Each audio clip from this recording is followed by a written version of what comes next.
সালামু আলাইকুম কলিজার ভাইরা, কেমন আছো? এই যে দেখো মাশাআল্লাহ, কতটুক মহাব্বত থাকলে কত দূর থেকে নিয়ে আসে এগুলা। দেখেন আমার শারজার দোকানও দিছে, দুবাই ব্রাঞ্চও ফাটাইছে। ভাইয়ের 3টা মোবাইলও কিনে নিছে। ভাইয়ের সাথে আমার সাথে দেখা হয় নাই, শারজা থেকে এগুলা ফাটাই দিছে।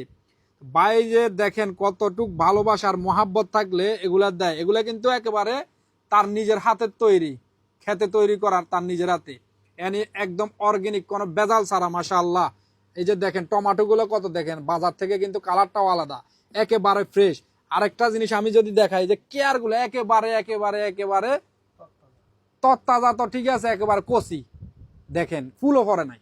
এগুলা ভাইয়ের নিজের হাতে শ্বাস করি মহাব্বত করে দিছে। এই যে দেখেন বেঙ্গুন, মাশাআল্লাহ, এগুলো আসলে ফল না, এখানে অনেক ভালোবাসা জুড়াই আছে। তো ইনশাল্লাহ যে ভাই দিছে, ভাইয়ের দোয়া করি, ইনশাল্লাহ আমি অবশ্যই আপনার বাগানে, আপনার এই যে কি বলে মাঝরাতে অবশ্যই আমি ভিজিট করবো। আপনার নাম্বার নিয়ে আমি আপনার সাথে যোগাযোগ করব। ভাই আপনি আমার একদম কলেজে জুড়াই লেছেন, কলেজে ঠান্ডা করে দিয়েছেন। কত মানে কত জিনিস ফাড়াই দিছেন আপনি। শারজাত দিলেন, দুবাই তো ফাড়াই দিলেন। তো যাই হোক ভাই, ভালো থাকবেন। ভিডিওটা দেখলে অবশ্যই সাড়া দিবেন। ধন্যবাদ ভাই, আসসালামু আলাইকুম।